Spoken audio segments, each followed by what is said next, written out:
particular map that we're checking out, which is St. Quentin Scar, you can start up with a beautiful sunny day. Like now. Just like now, right? Or you could start off with a cloudy day. Or it could be raining. Or it could be raining, and guess what? It can also happen mid-game too. It's awesome, isn't it? It's pretty sick. When you, I hope it rains at some point, because I want you guys to see the effects of each raindrop landing on the just landing on the gun. It's incredible, man. It is incredible. Well, I mean, you can see the environment here. So right now on a sunny day, you can see pretty much everything that's going on. But you can imagine what's going to happen when it starts to rain. You can't see things that are a little bit too far away. So maybe you, with that sniper rifle, trying to take people out like 100 yards, 200 yards away, that might not be able to happen anymore. Unless you're a skilled player, then maybe you're just godly with a sniper rifle. But look at this player here. Only in Battlefield, man. Well, he was just getting... Is he done? I think he probably... It looked like he was getting rocked just a little bit. Look, vehicle disabled. You take him down. Wow. Vehicle destroyed. What a use there. That was fantastic.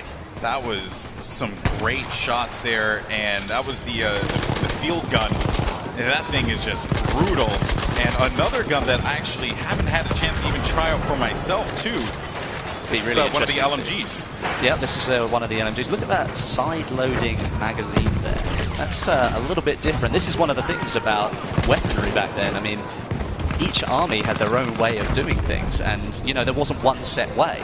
So you can see it in the tanks. You can see the German tank is very different to the British tank, and that's exactly the same with the weaponry. I mean, they may have thought this might be a good idea.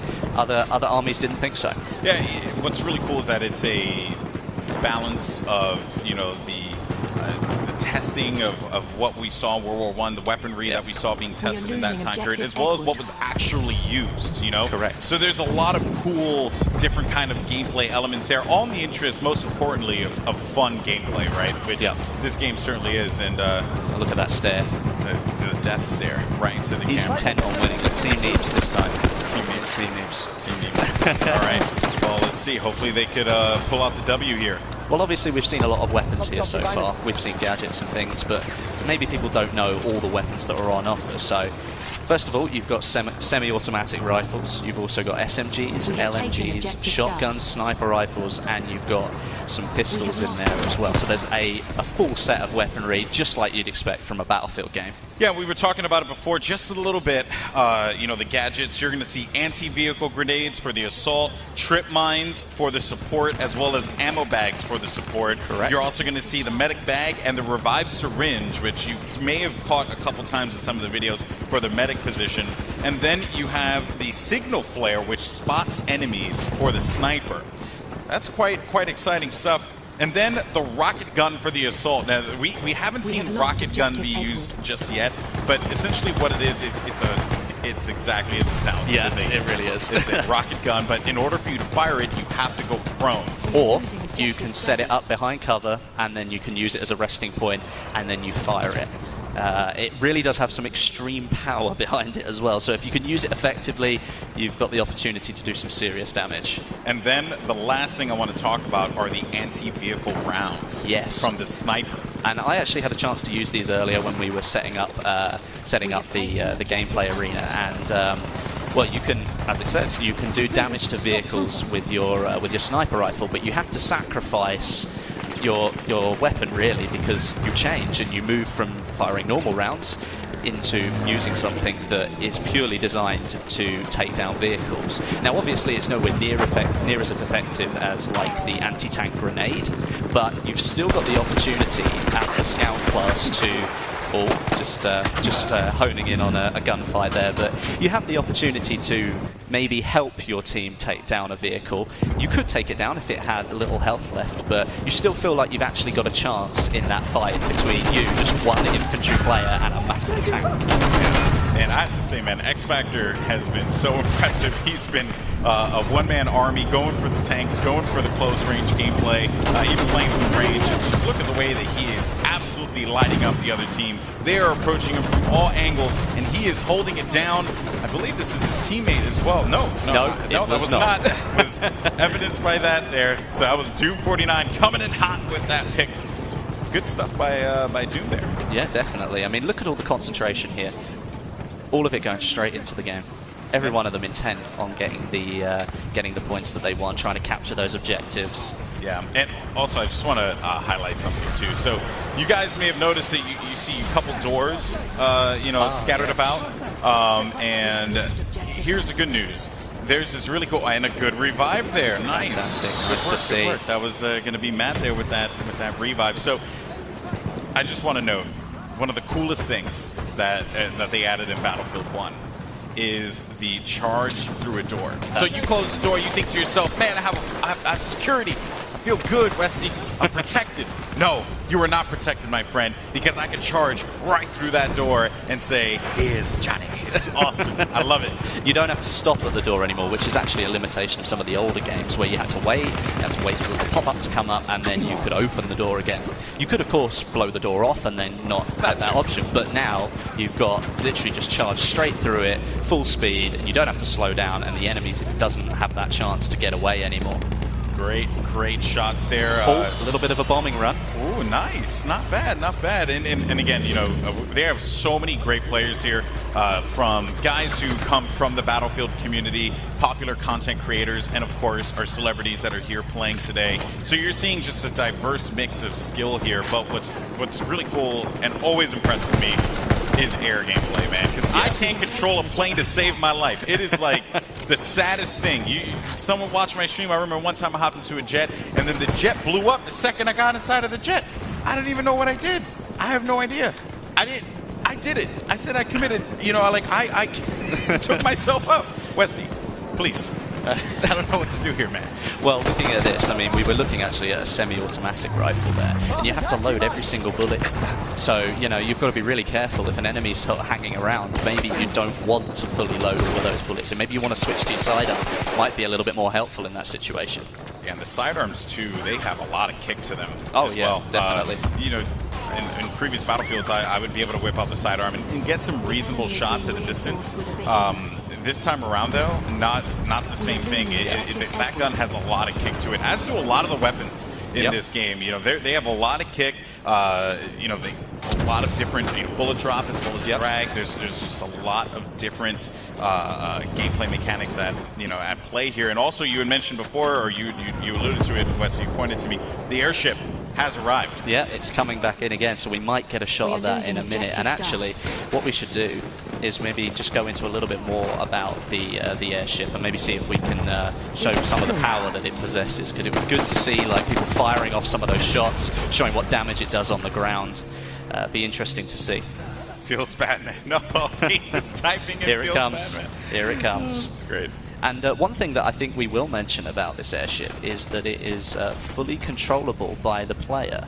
Now, in the past, you might have noticed some of the bigger objects in Battlefield games, but this one is fully controllable by the player. So all that power, you can take it wherever you like. But obviously, it's a huge object in the sky. It's not like it can turn around in a couple of seconds, so if you want to go somewhere, you better pick that out in your head just as you start using it and then head for it. Don't change your mind, because it takes a long time for it to move around. And you could obviously get taken down by that point and not be as effective. And also, I want to note too, you saw when he picked up the, you picked up that mounted machine gun there. Yeah. Visibility, right? A lot of these weapons, even when you talk about the airship, right, and like what it's able to do, what it's not able to do, it's still a behemoth, right? But at that time, right, visibility was very limited. It was all about protecting yourself. So you'd see shielding all over the place. Yeah. Even some of the armor that you would see back then, because they actually wore full armor in World War I. Yep. It was insane, right? Especially with the weaponry that was at play at the time. But it was just the concept of running around with just full-blown armor. And even for those mounted machine guns, you see the just the visibility, the lack of visibility that you have. It's a trade-off for such a powerful weapon. Correct. I mean, that's something that you will know all the way through Battlefield 1. I mean, even looking at it here, you can see this tank's just pushing its way on through, but there are certain areas where you're like, right, well, I've got to try and get this tank out of a tiny little gap that I've got myself stuck in. It can't turn very quickly, it can't move very quickly, so you really need to be ready for the situation. You've got to learn how things really work. Like the semi-automatic rifles, for example. Once you fired all those shots, you've got to individually reload, where an SMG might be better because you just pull out the magazine and pop another one in, and away you go. So there's all these different, sort of intricate little things here that will come into play. And I think that because it's still the Battlefield game that you know, but it's just a little bit different, and it's a little bit, I think it feels better. It's guys, I'm not even kidding. This game is like, look at this. Nuts. You see the top-mounted magazine there getting right in the way, like what you were saying. It's like people thought that was the best way to do things. We'll get it top-loaded so it's easier to fit a new magazine in. Oh well, it's right in the middle of my face. So no, it's just one of those things. Yeah. Now, of course, we have just an update to the score there. It seems like the German Empire is doing a really good job continuing to rack up points. We have just under, I believe, like 3 minutes or 4 minutes for this game before it concludes. And a great run here with the plane. Does a substantial amount of damage there, coming back in for another run. And there's a lot of things that we can cover about this game. You're even seeing it here, actually, when ActionPacked was looking at it. You can see that wherever there's an explosion, right? Oh, we goodness. got taken down. That's unfortunate. Big Star just ran him over. So, one thing to note, when a tank, explodes, right? When you shoot a shell into the ground, that ground now actually changes shape, right? It's fully deforming. Like you can just lower the ground a little bit to give yourself just a tad bit more cover. And now we're starting to see the rain come into play. So it started off as a beautiful sunny day in St. Quentin Scar, and now it's raining. Oh, but rain is beautiful in this game. Well, I mean, like we were saying, this changes visibility, and for people like pilots in the sky, even you're having to drive through rain now. Maybe you haven't quite got the visibility on that other plane that you were looking to try and take down. Perhaps you need to change up your tactics, try and take people down on the ground instead. Here comes the rain, folks, and look at that sight. It's absolutely beautiful. I mean, look at all the background imagery as well. Look how far you can see. You can really see like the battle beyond what you're playing is going on in there as well. That's actually pretty cool. That was a good shot. Way to go, production team. Good job. Good job. The airship doesn't appear to have been damaged all that much. And again, it's the British Army that have got it. So they're doing quite a bit of damage. As a matter of fact, you see those gondolas there, right? They actually host mounted machine guns. Yeah. You can shoot down those gondolas individually. Yeah. They will come crashing down on the ground. So there's just like carnage everywhere. Level cap, though, got shut down. If you've got if you think you've got good aim and you want to take the sniper rifle, it is actually possible to kill the people sitting in those gondolas without taking it down. You can take them out from on the airship. Oh, look how much damage is being done now. Oh, it looks like it's about to go. Oh, yeah. Or is it just the front? Is it coming down? It's coming down. I think it's coming down again. This is certainly not looking good for the airship. This was a UK airship here, and just the damage being done all the way in the distance. Look at that there, folks. All the way out there. This guy, he's nowhere. Snow Mountain's nowhere near it, but it doesn't matter. Look at that. Just it's gone completely down. Oh, man. But it comes down in a different position. It didn't come down there in the last game. The farmland, man. Yeah. Think about the farm.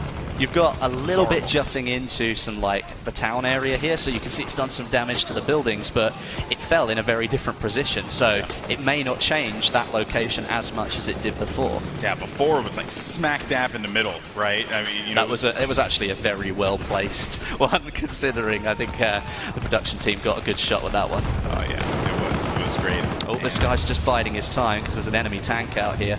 And so, he has the tank grenade. Yeah. Oh, he threw. I might have cancelled it.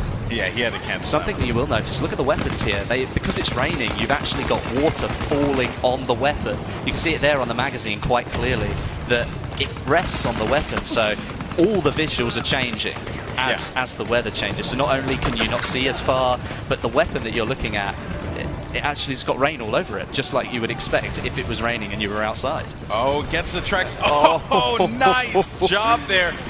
Trying to get a pick here. Wiz Khalifa, though, is going to fall down, and that was going to be Gavin who picks up this stop. Look at that intense face right there. So intense. And here comes another bombing run and perspective from the plane. First, but that looks fantastic, doesn't it? Look, you can see all the movement in front there by the propellers. That's absolutely incredible. No! He hit the tree. I don't think he's quite got the power to get going again. No, he didn't. And it's just blown up, and there you have it, folks. The